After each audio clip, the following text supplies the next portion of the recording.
तो बच्चों, आज हम पढ़ेंगे एक कहानी यह भी। इसके लेखिका है मन्नू भंडारी। उन्मुखीकरण।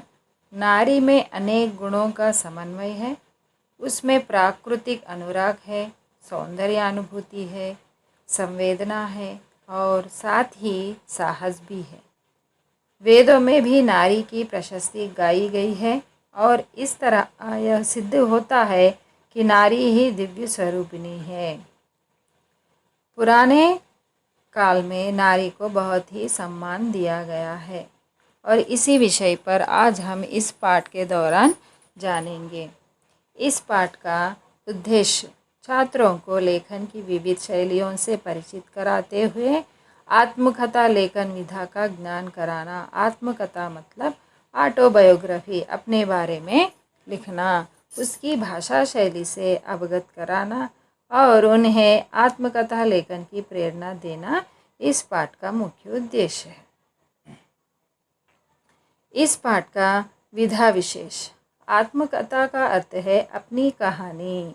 आत्मकथा में लेखक निष्पक्ष भाव से अपने गुण और दोषों की सम्यक अभिव्यक्ति करता है और अपने चिंतन, संकल्प, विचार एवं अभिप्राय को व्यक्त करने हेतु जीवन के अनेक महत्वपूर्ण पक्षों को उद्घाटित करता है। इसे यूँ भी कहा जा सकता है कि इस साहित्यिक विधा में लेखक अपने वैयक्तिक जीवन के ही खट्टे मीठे अनुभवों को क्रमानुसार स्मृति के आधार पर लिपिबद्ध करता है। इसी तरह बीते हुए जीवन का सिंहावलोकन आत्मकथा का मूल तत्व होता है। लेखिका ने इसमें अपने संघर्षमय जीवन की घटनाओं को चुनौतियों के साथ सुंदर भाषा शैली में लिपिबद्ध किया है। लेखिका परिचय। इस कहानी यह भी पाठ के लेखिका का नाम क्या है? मन्नू भंडारी। एक कुशल लेखिका है। इनका जन्म सन 1931 में मध्य प्रदेश के भानपुरा नामक गांव में हुआ है। नारी जीवन की समस्याओं का चित्रण करने, उनकी मानसिक स्थिति का विश्लेषण करने तथा युगीन समाज का यथार्थ वर्णन करने में वे अत्यंत लोकप्रिय है। मैं हार गई, 3 निगाहों की एक तस्वीर, अकेली, एक प्लेट सैलाब, यही सच है, आपका बंटी, 1 इंच मुस्कान आदि इनकी प्रमुख रचनाएं हैं।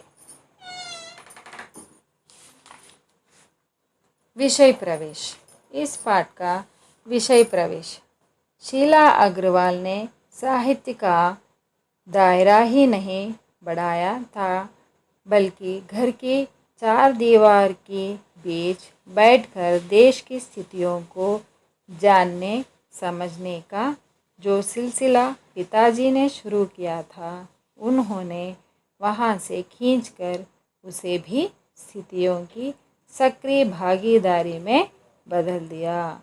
शीला अग्रवाल के भाषण से मन्नू भंडारी ने प्रेरणा पाकर देश के स्वतंत्रता आंदोलन में भाग लिया। वे एक महान लेखिका के रूप में उभर कर आई है।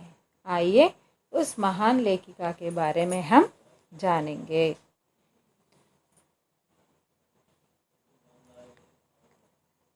लेखिका के बचपन का समय था जब वो स्वतंत्रता संग्राम का काल चल रहा था। चारों ओर देशभक्ति का माहौल था और सभी लोग स्वतंत्रता की सुबह देखने के लिए आतुर थे। पूरा देश देशभक्ति की भावना में सराबोर था। आज लोगों में देशभक्ति में कमी आई है, लेकिन उस समय लड़कियों को पढ़ने की स्वतंत्रता नहीं थी। आज हम सभाओं में वह भाग नहीं ले सकती थी। आज की स्थिति इस बारे में अलग है। आज लड़कियां प्रत्येक क्षेत्र में अपना विकास करने के लिए स्वतंत्र है। एक कहानी यह भी मन्नू भंडारी द्वारा लिखा आत्मकथा शैली की कहानी है। लेखिका का जन्म मध्य प्रदेश में और भानपुरा नामक गांव में हुआ है।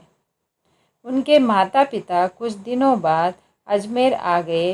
पिताजी अजमेर से पहले जब इंदौर में रहते थे, वहाँ उनका बड़ा मान सम्मान था।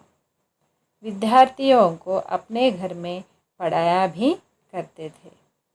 वह बेहद कोमल और संवेदनशील होते हुए भी बेहद क्रोधी और अहंवादी थे।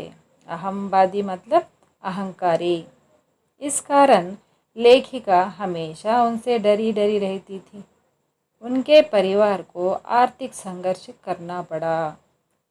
उनके पिता ने अंग्रेजी हिंदी शब्दकोश पूरा किया, जिससे उन्हें यश और प्रतिष्ठा तो बहुत मिली, किंतु धन नहीं मिला। उन्होंने आर्थिक विषमता का प्रभाव बच्चों की शिक्षा पर नहीं पड़ने दी। गोरा रंग पिताजी की कमजोरी थी। लेखिका बताती है कि मैं काली थी और मुझसे 2 साल बड़ी खूब गोरी बहन सुशीला से मेरी हर बात में तुलना करते हुए उसकी प्रशंसा करते थे। इससे मेरे हृदय में हीन भाव की ग्रंथ पैदा हो गई कि नाम सम्मान प्रतिष्ठा सब पाने के बावजूद भी आज तक उससे उबर नहीं आई। लेखिका कहती थी कि उनके पिताजी रंग रूप से भेदभाव करते थे। इस कारण हमेशा वह अपने अंदर ही अंदर सोचते रहती थी। लेखिका की माँ अत्यंत सीधी व सरल थी। उनमें धैर्य और सहनशीलता अधिक थी। वे जीवन भर पूरे परिवार की निस्वार्थ सेवा करती रही। सभी भाई बहन पिता से अधिक माताजी को ही चाहते थे। क्योंकि वह हमेशा सारे बच्चों की सेवा करती थी।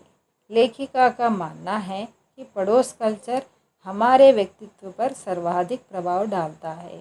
पड़ोस कल्चर का अर्थ है वेस्टर्न कल्चर, क्योंकि हम बाहरी देशों के संस्कृति सभ्यता को आसानी से हम पर प्रभाव डालता है।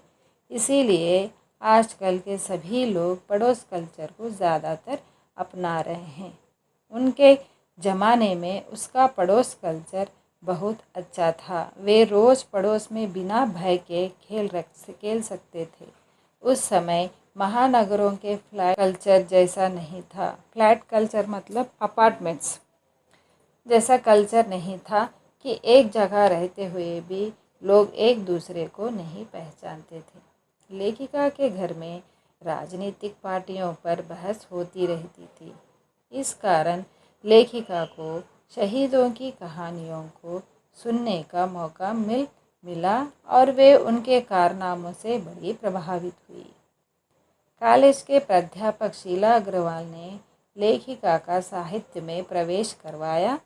उनकी प्रेरणा से लेखिका का शरद, प्रेमचंद, जैनेन्द्र, अग्नेय, यशपाल, भगवती चरण वर्मा के साहित्य को पढ़ती गई और शीला अग्रवाल जी ने देश सेवा की भी प्रेरणा दी। वैसे भी उन दिनों में घर बैठे रहना संभव नहीं था। प्रभाव फेरियां यहाँ हर ताले जुलूस भाषण हर शहर में होते ही रहते थे। इस प्रकार लेखिका भी स्वतंत्र आंदोलन में भाग लेने लगी। एक दिन कॉलेज से पत्र लिखकर लेखिका पर अनुशासनात्मक कार्यवाही की इच्छा जताई गई। पत्र पढ़ते ही पिताजी आग बबूला हो गए, लेकिन बाद में उन्हें अपनी बेटी पर गर्व हुआ। क्योंकि स्वतंत्रता के आंदोलन में भाग लेना बहुत ही बड़ा कार्य होता है। पूरे देश की आवाज़ है, इस पर कोई कैसे रोक लगा सकता है। इस तरह पिताजी ने कॉलेज के प्रिंसिपल से कहा और लेखिका ने हड़ताल में चौराहे पर भाषण दिया। इसकी शिकायत पिताजी के एक दकियानूसी मित्र ने उनसे कर दी। दकियानूसी का अर्थ है पुराने परंपराओं पर अंधविश्वास करना। तो यहाँ पर वह मानते थे कि लड़कियों को बाहर नहीं जाना है और घर के अंदर ही रहना है। परंतु यहाँ पर मन्नू भंडारी चौराहे पर जाकर भाषण दे रही है। पिताजी सारे दिन क्रोधित होते रहे, लेकिन घर लौटी तो उस समय घर पर पिताजी के बेहद अंतरंग मित्र और अजमेर के सबसे प्रतिष्ठित और सम्मानित डॉक्टर अम्बालाल जी बैठे थे। उन्होंने लेखिका का स्वागत किया। उन्होंने उसके भाषण की तारीफ की। यह सुनकर पिताजी का क्रोध घर में बदल गया और कॉलेज प्रशासन ने लड़कियों को भड़काने और कॉलेज का अनुशासन बिगाड़ने के आरोप में शीला अग्रवाल को मई 1947 में नोटिस थमा दिया। यहाँ पर मन्नू भंडारी को कॉलेज से निकाल दिया गया क्योंकि वह हड़तालें किया करती थी। इसीलिए जुलाई में 3rd ईयर की क्लासेस बंद कर दी गई। लेखिका सहित 3 छात्राओं को और उनका प्रवेश भी निषेध कर दिया गया, परंतु उनके सहेलियों ने इसका बहुत विरोध किया। मजबूर होकर कॉलेज खोलना पड़ा और मन्नू भंडारी के साथ उनके सहेलियों के साथ सभी को कॉलेज में दाखिला दिया गया। उन्हीं दिनों देश को आज़ादी भी मिली। देश की आज़ादी की खुशी इतना थी कि इस जीत की खुशी कहीं खो गई। तो बच्चों, मैं आशा करती हूँ कि आपको यह पाठ समझ में आया होगा। धन्यवाद।